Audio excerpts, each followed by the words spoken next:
ये हम सबका ताउन भी है और सोसाइटी की बेहतरीन कारकर्दगी है। मैं यहाँ पर है मशवरा यहाँ पर देना चाहता हूँ कि कर्ज हंसना दो दिया जा रहा है। और एक बात, एक छोटे बिजनेसमैन के लिए जो ठेला मंडी चलाता है, छोटा सा किराना दुकान चलाता है या कुछ भी चलाता है, उसके लिए कर्ज हंसना का सोसाइटी क्या इंतजाम कर रही है, वो किस तरीके से करेगी। हमको सबसे पहले एक छोटे इंसान को उठाना है। इस सोसाइटी का मकसद भी है और हमारा एम भी है। मैं सदर मोहतरम तमाम डायरेक्टर्स और तमाम हमारे साथी मेहमान से सबसे मशवरा तलब हूँ कि छोटे गरीब को भी इस कर्ज हंसना से पैदा होना चाहिए और वो बुलंद से बुलंद कर अपने अहल हयात के लिए हिफाजत करना चाहिए। मैं ये मशवरा हमारे सदर मोहतरम तमाम डायरेक्टर्स और यहाँ पर आए हुए तमाम मेहमानों के सामने रखता हूँ और इसकी वजाहत चाहता हूँ। और तमाम चीज़ें सोसाइटी हम सबको बताकर कर रही है और जाति बिल्डिंग का भी अभी जिक्र हुआ है और उसका भी पूरी तफसीली जिक्र हो। मैं ऐसा सदर साहब से गुजारिश करता हूँ कि वो तफसीली इसके बारे में हमको बताएं।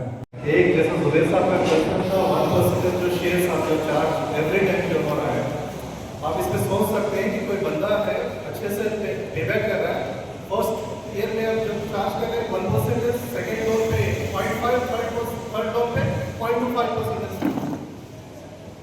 100 डेज में 300 डेज वर्किंग पे वर्क हो रहा है, 3 बार जो लोनिंग हो रही है, first time you can charge 1%, second loaning 0.5%, third loaning you can consider 0.25% if it is possible.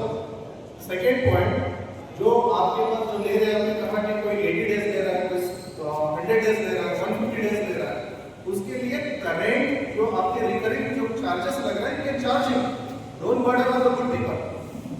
जो अच्छे लोग हैं ऑन टाइम पे करिए, उनका जो एडिशनल आपका कॉस्ट हो रहा है, चाहे मैनपावर कॉस्ट हो, फ्यूलिंग कॉस्ट हो, जो रिकरिंग कॉस्टिंग हो रहा है, वो उन्हीं से रिकवर करिए।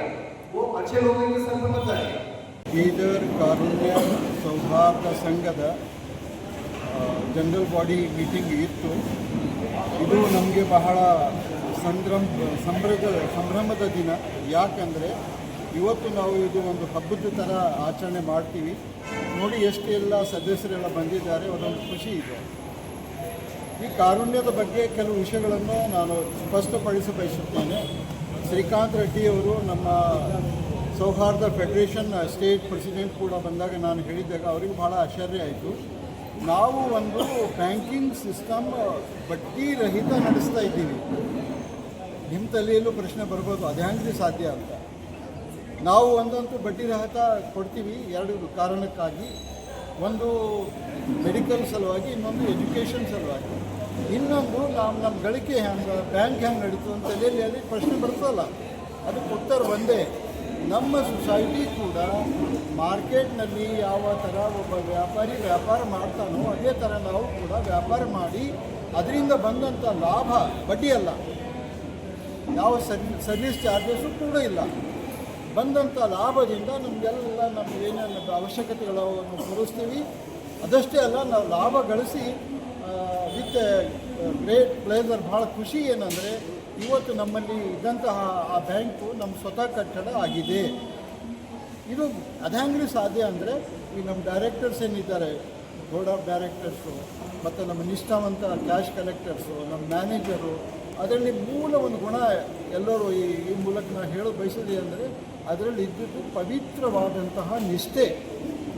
ಒಂದು ಚಹಾದ ಸಹ ಯಾರಿಂದ ನಾವು ಬಯಸೋದಿಲ್ಲ. ಇಷ್ಟೆಲ್ಲ ಮಾಡೋದು ಯಾಕ್ರಿಯಪ್ಪ ಅಂದರೆ ನಮ್ಮ ಭಾರತ ದೇಶದ ಬಡವರ ಒಂದು ಸೇವೆ ಮಾಡಬೇಕು. ಯಾರನ್ನ ಬ್ಯಾಂಕ್ ಸಾಲ ಕೊಡೋದಿಲ್ವೋ ಅವರನ್ನು ನಾವು ದುಡ್ಡು ಕೊಟ್ಟು ಮೇಲೇರಿಸಬೇಕು. ಅವನು ಮುಂದಾಗಿ ನಮ್ಮ ದೇಶದ ಪ್ರಗತಿಯಲ್ಲಿ ಅವನು ಭಾಗಿಯಾಗಬೇಕು ಅಂತ ನಮ್ಮ ಒಂದು ಉದ್ದೇಶ. ಅದೇ ಈ ಮೂಲಕ ನಾವು ಸಂದೇಶ ಹೇಳ್ತೀನಿ.